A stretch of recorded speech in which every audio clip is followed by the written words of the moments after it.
in East Sussex. Welcome, Roy. And governments introduce what's known as CBDCs, central banking digital currencies. What they're going to start doing is, you can already see it now, in a cashless economy, everything has to be contactless. Now, if instead of when you pay contactless, instead of paying from digits that sit in your bank account that were handed to you by your company that you work for, instead of that, imagine a world where when you're paying with contactless, you're paying not because you're not paying any form of currency that has been issued for with any sense of value based upon whatever reserves that it sits on, but instead you're literally paying with digital money that the Bank of England has invented. That's what is a central banking digital currency. The idea that the Bank of England will give each one of us a private account directly with the Bank of England and issue tokens. I use the word token on purpose and not money because of what I'm about to say. They're calling it a central banking digital currency, but it will be a token, like a voucher. Once you get that, you're paid, your salary will be paid in these tokens, and then when you go and try and buy and sell things, the danger, just like a voucher, just like any other token, just like a voucher, a gift voucher. I'm talking about the everyday gift vouchers that somebody gives you as a gift. It's a card and you have to go and redeem it, yeah? Just like a voucher, if in the future central banking digital currencies are invented and you're paid in them, the danger is you can only spend them on things that your government and your company that pays you allows you to spend them on. And if you think that's a bit far-fetched, have a listen to this. As the Telegraph reported on the 21st of June this year, 2021, in an article headlined "Bank of England tells ministers to intervene on digital currency programming." And I'm just going to read the first couple of lines for you. Digital cash could be programmed. Focus on that word there. Digital cash could be programmed to ensure it is only spent on essentials or goods which an employer or government deems to be sensible. I mean, I don't even need to comment. I just read that for you directly from the Telegraph article on the 21st of June, 2021. I'll read another paragraph for you. The Bank of England has called on ministers. So this isn't even a rumour. The Bank of England, it says, has called on ministers to decide whether a central bank digital currency should be programmable, ultimately giving the issuer control over how it is spent by the recipient, you. Now, if you imagine that kind of world, it means that, for example, suddenly, whatever political fad the government's been lobbied for tomorrow, I don't know, let's just say eat bugs instead of red meat while they fly around the world on private jets and eat caviar. Whatever political fad becomes popular tomorrow, imagine the kind of world where you're paid in central banking digital currencies.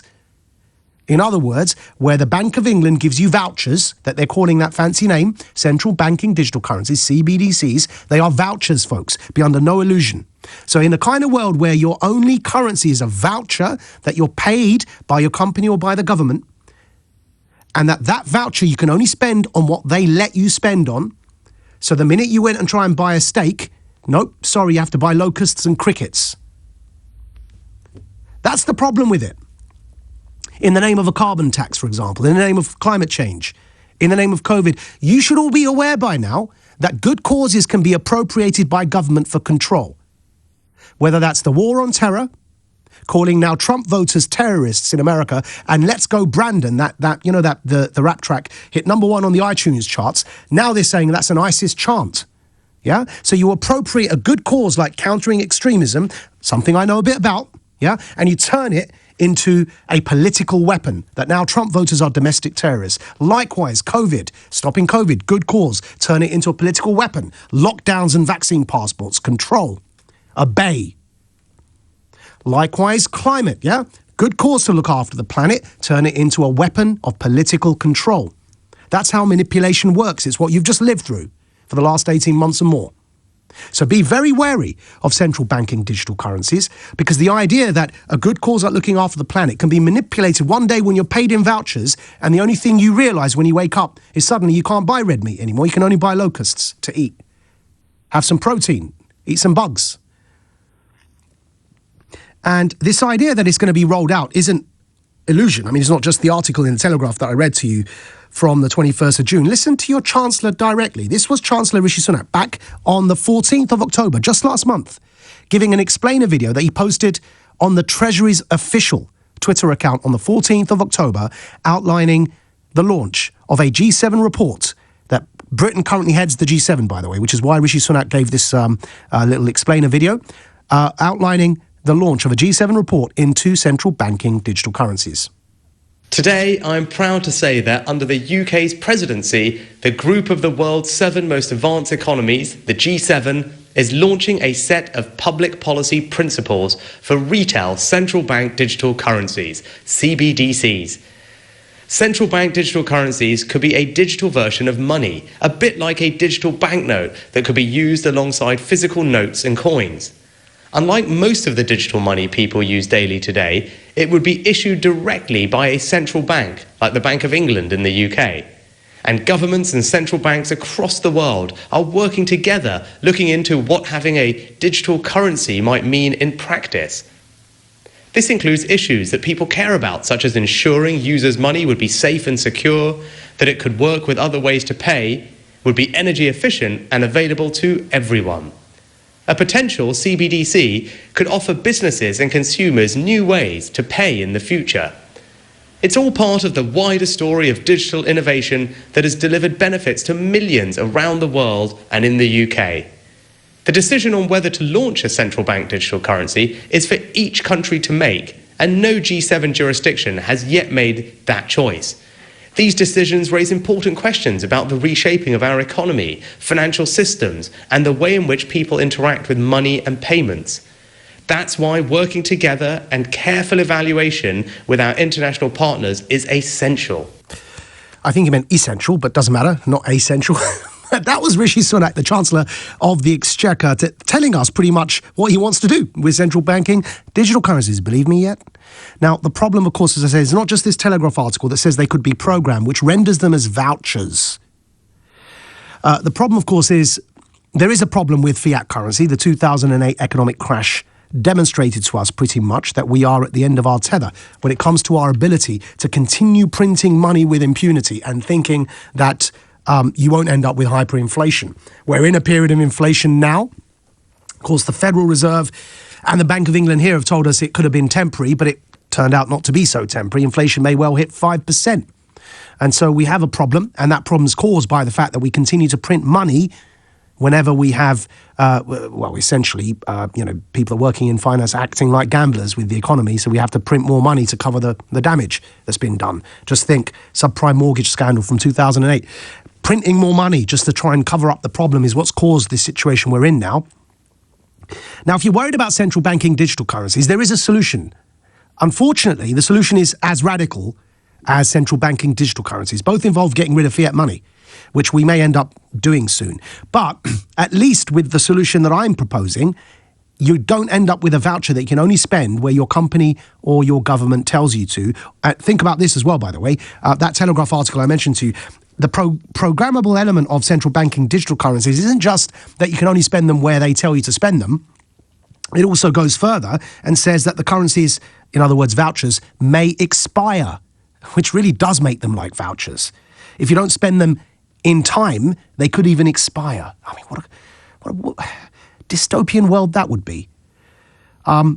So what is the solution? Well, this is why I say cryptocurrencies could well be the solution, because they're also digital, like central banking digital currencies. They also sit on the blockchain, like Rishi Sunak is proposing that CBDCs do, central banking digital currencies do. But the difference is that unlike central banking digital currencies, cryptocurrencies cannot be controlled. You can try and ban them, but you can't control them and their circulation on the internet. So what you'd have to do is make it illegal to trade in them in a given jurisdiction like, say, the UK. But that would backfire, I would suggest and put to you. That would backfire. The great thing with cryptocurrencies is they cannot be controlled.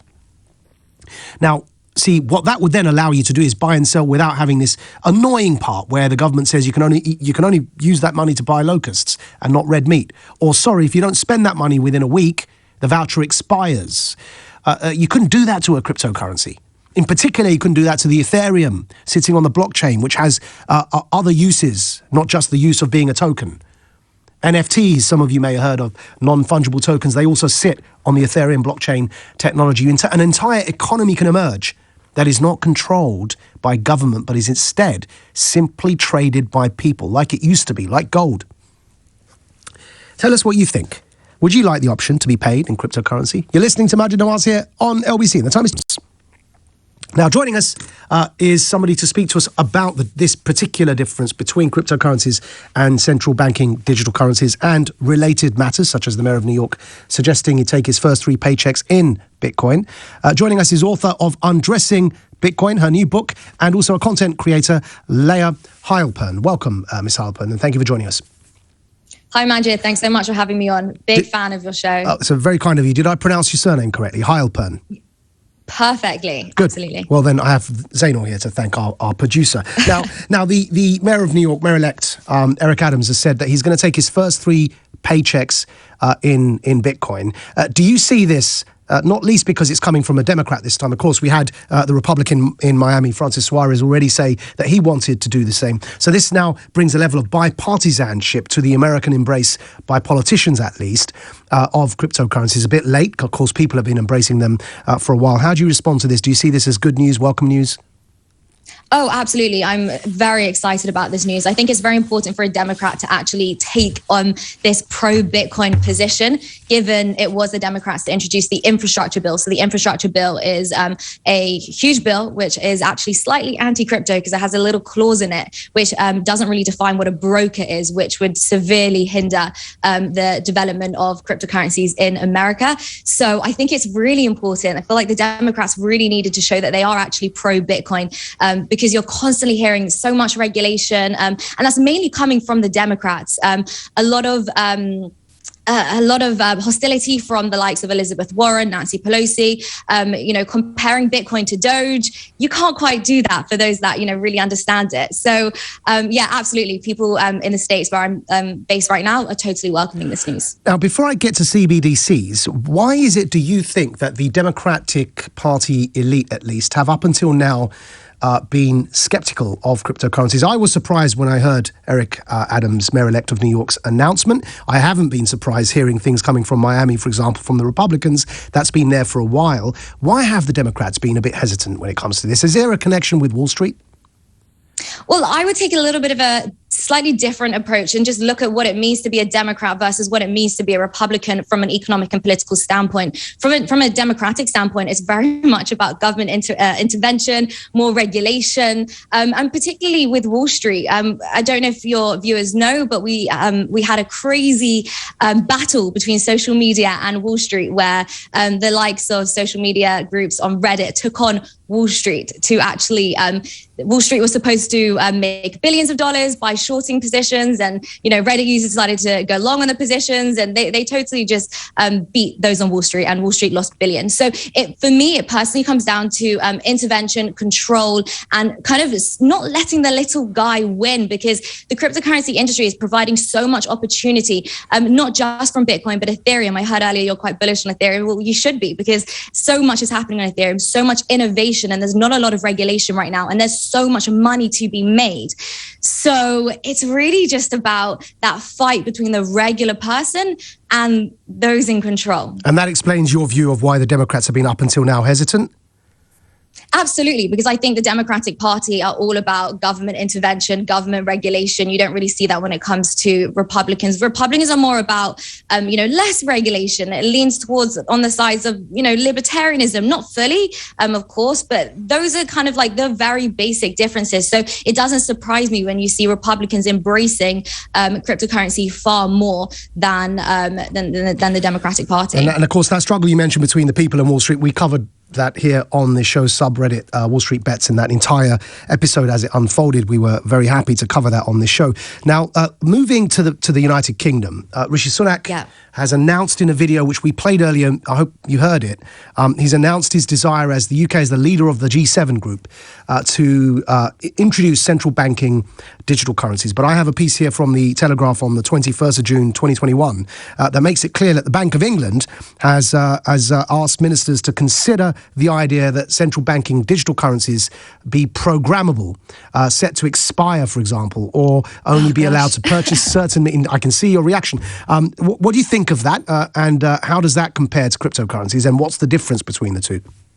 Yeah, okay. So let me just break it down in the most simplistic way. It is a CBDC, a central bank digital currency, is essentially a cryptocurrency by nature, given the fact that it will use blockchain technology. However, it goes completely against the ethos of cryptocurrency. So the original cryptocurrency is Bitcoin. The idea is that you are sovereign over your wealth. Governments can't touch it. It's a blockchain which is decentralized, which means it's secured by miners, computers all over the world. So there's no single point of failure. There's nowhere, a CEO or a head of state can come in and shut down the network. That won't happen. But with CBDCs, the network will be centralized in the control of central banks and governments. So as you said, it means that they can then program this money and say, you can only spend it on X, Y, and Z. Now, the most concerning thing here is a lot of people may not worry. They may say, well, if you've got nothing to hide or if you've got nothing, that usual thing. That's actually rubbish, because as we've seen over the last 18 months to nearly 2 years, unprecedented measures have been taken. We've seen unprecedented amount of government intervention, whether it be vaccine passports, mandates in the US, really unprecedented stuff. So you would be naive to think that they wouldn't then say, hey, if you don't take your jab or if you haven't had your second or your third or your booster, you can't spend that money on, a plane ticket. And now suddenly your hard-earned money, which is yours, it's entirely your right to your money, is now no longer in your true possession. Governments can come in and say, no, you can't do that. And that is the most concerning thing. And like I keep saying, and I keep repeating myself, but you'd be so naive to think that that will not happen. Now, the World Economic Forum recently put out a video, a promotional video, mind you, stating that you will own nothing and be happy. What you just said about central banking digital currencies means that if that vision were to come to life, we could end up not even owning the money we earn. Correct. So a lot of people are saying this is just a conspiracy theory, but the World Economic Forum are literally giving you this information. Justin Trudeau, for example, has literally told us that it's not about protecting your citizens. It's about earning your right to freedom. You'll get rewarded. If you have your vaccine, you'll get rewarded. And it's like, you shouldn't be rewarded for a basic human right. So absolutely, you'll own nothing and you'll be happy. Well, I don't want to play a part in that kind of society, because I'm an individual. You're an individual. We are all individuals. And I worked very hard for my money, as a lot of people do. And so I want to be free to choose how I want to spend it. I'm a good citizen. I don't plan to buy drugs. I don't plan to, buy weapons. Of course, if I do, that's a bad thing and I should be criminalized for that. But, I want to spend it on what I want to spend it on. And to be honest, it's not the government's business what I choose to spend it on. And that actually brings me to the next point, is that it will take away any privacy that you thought you had left. So already using banks and stuff like that, of course, we can see what you spend it on. But this will literally take away any piece of privacy we thought we had left, because the blockchain is completely transparent. So you can see every single transaction that ever happened. And the government will be able to see this. So usually with cryptocurrencies, it's totally open source, it's open and it's permissionless, and everybody can view every single transaction that ever happened. But with CBDCs, only the government and central banks will have access to see every single transaction. Well, they'll be able to see our transactions, but I can assure you we will not be able to see their transactions in CBDCs, if they even use CBDCs when the time comes. Indeed. Now, in fact, you mentioned privacy. In the paper that Rishi Sunak launched on the Principle 3, page 7, data privacy, it states very clearly that the government will use the data that they gather from these CBDCs. And as you've said, they'll have that data. We won't. And we also won't have the equivalent data on governments. And we know, of course, the difficulties in getting things from government when asking as people that work in the press. So that's incredibly important. Can I move you to the question of being paid in crypto? Of course, like the mayor of New York has suggested, he'd want to be, his next 3 paychecks, he say he'll take in cryptocurrency. If we rolled that out, if we gave the option to people to be paid in cryptocurrencies, not CBDCs now, just the original cryptocurrencies, how would we deal with the fluctuations? Are there fluctuations? A lot of people talk of fluctuations, and of course, they may not know the difference between the short term and the long term. So is that a problem? Are fluctuations a problem? Well, volatility, of course, is an issue, but it really depends on which cryptocurrency you're being paid in, okay? So there are over 10,000 different coins. Your viewer earlier was talking about, your caller earlier was talking about Binance. So that's a BNB token. Now, that is a token which belongs to a certain company. And, you really have to have faith in that company. And I love Binance, but I personally don't want to be paid in BNB just because I don't feel fully comfortable with that kind of volatility. I don't know how the company is going to do. I just don't know. I do get paid, however, in Bitcoin.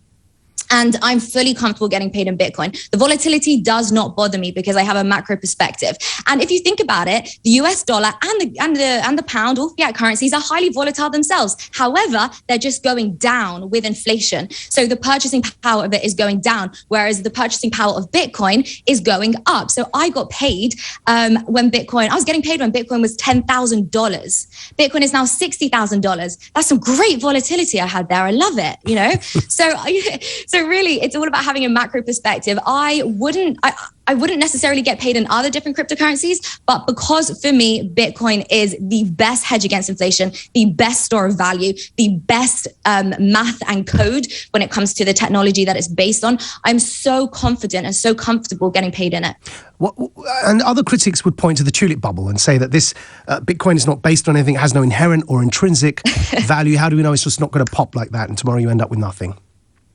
Well, you have to understand what Bitcoin solves, right? So number one, it's decentralized. That is so important. And we have to really understand what that means. It means that we don't have anything else like this. Right now, we're talking about looming CBDCs. Well, we have an answer to that. We have something which is decentralized. No government can touch it. There's a limited, so that's where its value comes from. It's decentralization. It has a limited supply of only 21 million. No more can ever be created. No CEO can say, actually, let's up that to 31 million. That literally cannot happen. Otherwise, it will be an entirely new coin, an entirely new network, and it would be sort of like a fork in the road. But then you'd still have your original Bitcoin. So limited supply, decentralization.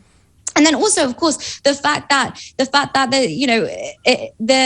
has something called a halving cycle. So this essentially means that every 4 years, less Bitcoin is put out onto the market. So that is a sort of deflationary a kind of deflationary mechanism built into it. There are many other different mechanisms that are built into it to make sure that it's deflationary, to make sure that it sticks to certain amounts of block sizes and times. There's all these little mechanical things which really make it the hardest money that we've ever seen. So it's about looking at the situation now, understanding that right now times are very difficult. Governments are printing endless amounts of money, and this is the only solution that we have. And therefore, there's the value. All right. Well, no doubt we'll be revisiting this topic. Thank you very much for joining us. Author of Undressing Bitcoin and content creator Leah Heilpern, speaking to us there about her views on cryptocurrency and in particular Bitcoin versus central banking digital currencies. We'll be coming back to your calls. Still a full switchboard on this. We'll come back to you in just a moment. The time now on LBC is 2:48. Let's call it because we're up against the clock, Robert. Thank you for calling again. A pleasure to speak to you. Nick from Borehamwood. Welcome. Yeah, hi, Majid. I just wanted to talk about CBDCs and Bitcoin. CBDCs, it's a foregone conclusion. They're going to be here for all the reasons everyone's discussed. They're terrible. They're awful. And people need to understand that something like Bitcoin is the way out. It's the escape hatch. It's the way out of this. People very much view Bitcoin as a get-rich quick scheme. I try and look at it as a don't get poor slowly scheme. It's constantly, it's very volatile, but it's continually going up. And there'll come a point where CBDCs are issued. You won't be able to get Bitcoin unless you earn Bitcoin. And people look at it, like I say, as an investment. There's going to come a time where it's going to be more of a necessity. People will need Bitcoin to transact because they won't be able to do certain things using CBDCs. So whilst now it's looked at as, a nice kind of investment, almost a luxury, oh, look at me, I'm holding this, that, and the other, it's going to become a necessity for people. People are going to need this. And the one other thing I'd like to mention is, with Bitcoin, it really is the only truly decentralized cryptocurrency. You just need to take a look at what the SEC did with Ripple, Brad Garlinghouse, and what happened there. You could also look at what Gary Gensler is doing in the SEC right now, clamping down on other cryptocurrencies. They can't do that to Bitcoin. There's no CEO of Bitcoin to go to. It's completely decentralized. And if people just see that it is an escape hatch out of this terrible financial fiat system, it's the future, and it will become necessity to own some Bitcoin. I truly believe that. All right, Nick, thank you for calling from Bournemouth. Let's try and squeeze Steve in before we go to the news as well from Scotland. Welcome, Steve. Hello there, how do you do? Welcome. Good job as well. Tell us what you think. Yeah, so quite a lot of the points actually that I'd sort of thought about talking about, your callers have brought up and discussed. Yep. But I just wanted to sort of say that there's kind of a choice coming between a centralised and a decentralised system. And unfortunately, the world is going full force at 1,000 miles an hour head first into a fully digital world. And this is why even huge companies with, masses and masses of sort of finance at stake by rebranding. You don't change a brand such as Facebook, without giving it very careful consideration, and rebranding to Meta and trying to embrace this whole metaverse that are, fueled largely by cryptocurrencies and digital currencies and things. We are just going full force into this complete digital world. And unfortunately, part of that is going to mean cash goes away, and the ending result will be 100% CBDC, sadly, for some people. Now, Steve, is it possible, in your view, for government to prohibit the transactions in cryptocurrencies and mandate that we only use their CBDCs as a way to make sure that control remains? Yeah. Well, governments can try, to do whatever they want. And the good thing is that we do have options now. We have decentralised options. So as much as they can stamp their feet and have a hissy fit, that people are opting out of their corrupt system, because, let's face it, that's what it is. We can opt to transact and stay within Bitcoin. And although a lot of people, as some of your previous callers have brought up, see it as an investment, as a get-rich-quick scheme, it's more a way to opt out of a very broken and corrupt system.